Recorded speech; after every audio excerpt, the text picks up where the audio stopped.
Thank you. Yeah. So how does it feel? This must have been like an actor's dream. You've got the dramatic stuff, and you get to ride around and pass cars and smash them up. Yeah, it was just that, and that's really why I kind of jumped into it. I mean, I was doing such heavy stuff for so long. You know, I wanted to, you know, after Breaking Bad, I wanted to jump into something that was, even though this does have the heavy elements to it, I wanted to do something that was just lighter and fun, and that also had a good story. And so, yeah, it was a blast. How much training did you do in those actual cars? In those actual cars, not much, but I did, because the picture cars that, you know, they were working on those until like right before we started shooting. But I did as much seat time as I could get my hands on. I was on the track at Willow Springs, just outside of LA, which you all should go out because it's a blast.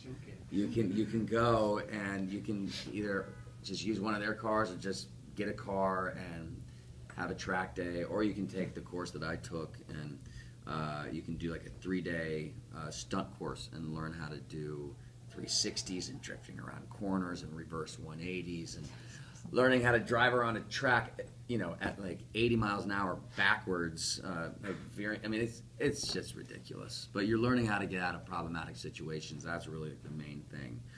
I mean, safety was their biggest priority. But yeah, I was, you know, whenever I was shooting the final season of the show while I was training for this, and you could see, you know, I was. You guys watched the show. The final season, Jesse started just like... Close your ears. She's only on season 3. I'm halfway through season What? I'm so sorry.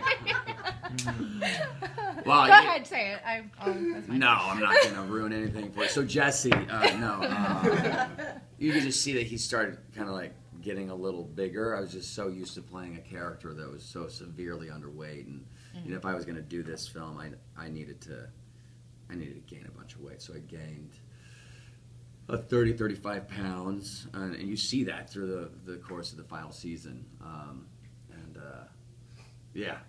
Anyways, that was hard because I was used to only eating about once a day to stay that skinny, and then I had to go from that to eating 4 times a day to 6 times a day to 8 times a day, which that was, I think, the probably hardest part of this whole thing, was trying to eat that much. How is it in the movie you're the only one who doesn't say bitch? Is that now a clause that you can't say it anywhere else? Or? I wanted to so bad. They were against it. No, yeah. That's so funny. So you got to drive some really amazing cars from old school to high tech. Which one was the one that you thought that was most rewarding? My favorite car, hands down, was the '68 Torino. Yeah, you guys are fighting over it. Yeah, did Scott talk to you? Did he tell you that I was going to get it at the end of the day? Yeah. Because there was 2, I'm sure he told you this whole story, but there was 2. Troy Gilbert destroyed, Lance's brother, destroyed one of them accidentally during one of the races, and so now there's 1 remaining. It's such a beautiful. Isn't it so beautiful? Yeah, it is. Car. Oh. Anyways. Which was your favorite driving scene to do? Probably the first Macon race. We just in Macon, Georgia. Sorry, in the Mount Kisco race, the first race, right after the drive-in movie theater. It was just. We were shooting a closed-off, like, downtown set in Macon, Georgia, and they let me do a lot of my driving, and I was just drifting into a corner, go down an alleyway, go into like kind of like a parking structure through this like long. I mean, it was just then coming out of the structure and actually getting air and feeling the bottom of the car scrape against the ground, and it was just so much fun. And plus, I was driving that Torino around, and God, I just wanted to take that thing so bad. When you were told there was no CG, were you scared or were you really excited? No, that's what made me really excited because I was such a huge fan of films that really, I believe, kind of, started this genre back in the day. I'm sure Scott's talked to you about them, like Bullet and Smoking the Bandit, and I was such a huge fan of Steve McQueen, and watching those movies, you could just tell it was those people driving those cars, and there's no CGI because there was no CGI. Yeah, I love that. I thought it was very brave, and it was perfect to have these guys kind of holding the reins because Scott, second generation stuntman, Lance Gilbert, our stunt coordinator, third generation stuntman, and they know what they're doing, and they had a blast doing it. Did you play? Oh, sorry. Go ahead. Is it important for you to find a balance between projects? You just came from Sundance representing Hellion, which is a small film, and Breaking Bad, and now this huge film. Is it important for you to find a balance between? Yeah, for sure. I started this film the day after I wrapped Breaking Bad, and then right after I did this, the director came out to Macon, Georgia, to meet. The director of Hellion came out to Macon to meet with me for that project, which is a small little passion project, $400,000 budget, 35-person crew, and the dead heat, middle of the summer in Texas. We shot it in 3.5 weeks. It was great. I shot that right after this, and so yeah, you gotta, I do, I try and do these sort of films, so I'm able to do the small passion projects that you just simply don't get paid for. You just do it for the love of it. Yeah. Had you played the video game? I have, yeah. It's actually been years. Need for Speed was the first iPhone app that I downloaded when I Almost did it. Huh? I know. I did. I was like, ooh, wait. Yeah, you saw me. Did you saw my? Yeah. Yeah. But yeah, I was a fan of the game. They made 18 of these things, and yeah, the Need for Speed was the first app that I got when I made the transition from BlackBerry to iPhone, and I had to erase it because it just drained my battery so quickly because I was constantly playing it. It was so addicting. I've got to know what you thought first time you saw the final product, and have you had a chance to see it with an audience? Because our screening last night, we had some general audience in addition to press who's here. And there's a very visceral reaction to many parts of the film. The audience is into it, clapping, cheering. Yeah, no, it's great. Yeah, I just saw it for the first time during this whole press tour in New York with a big audience, and I had seen it before. Really just Scott and I at Bandita Brothers, his company, in his little small screening room, and that was way before any of the sound design was there, and it definitely wasn't a locked picture by any means. There's been a lot of changes since that first viewing, but yeah, it was a locked picture in New York, and it was fun. It was great to see people having such a good time in the theater.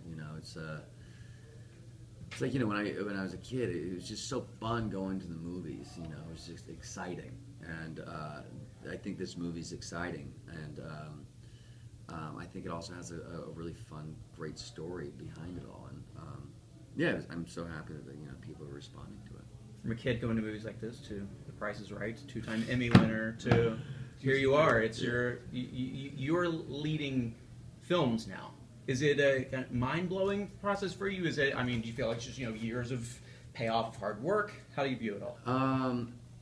In all, yeah, it's all so great.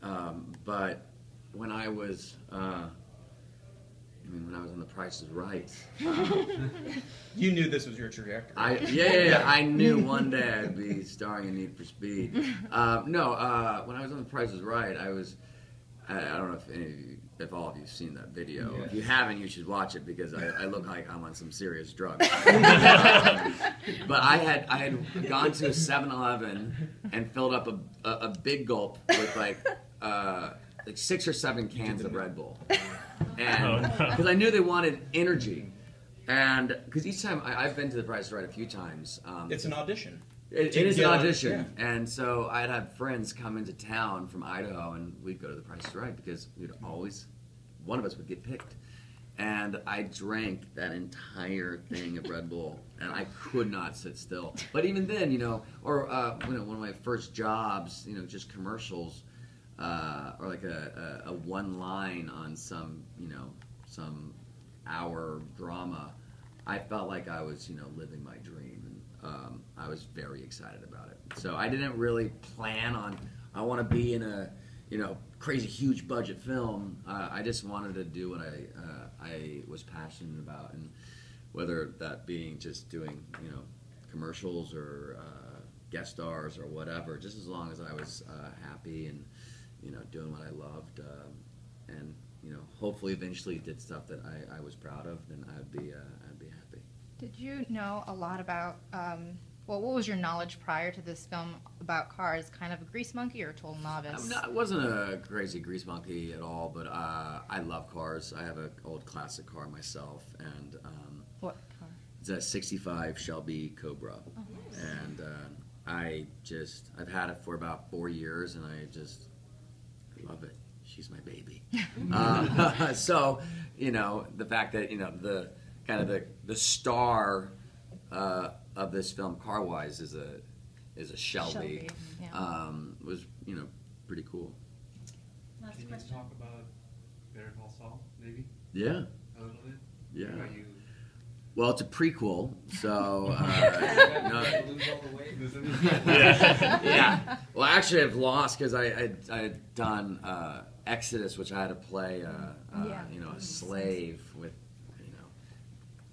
Ridley Scott wanted me to not eat whatsoever, just lose as much weight as possible. Yeah,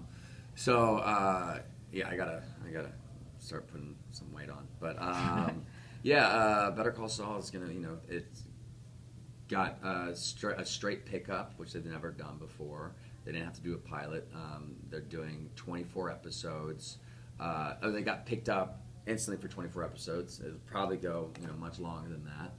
But shooting in Albuquerque, same stage that we shot Breaking Bad on, or same stages. And will Jesse Pinkman be in it? I hope so. I definitely would love to do it. And Vince and I have definitely talked about it. And if that's going to be an episode, little cameo, or something a little more, I'm not sure. But it will definitely be in his lighter days, and that'll be nice to kind of play that, not so tortured. You'll see what I'm talking about very soon. I'm excited. Thanks.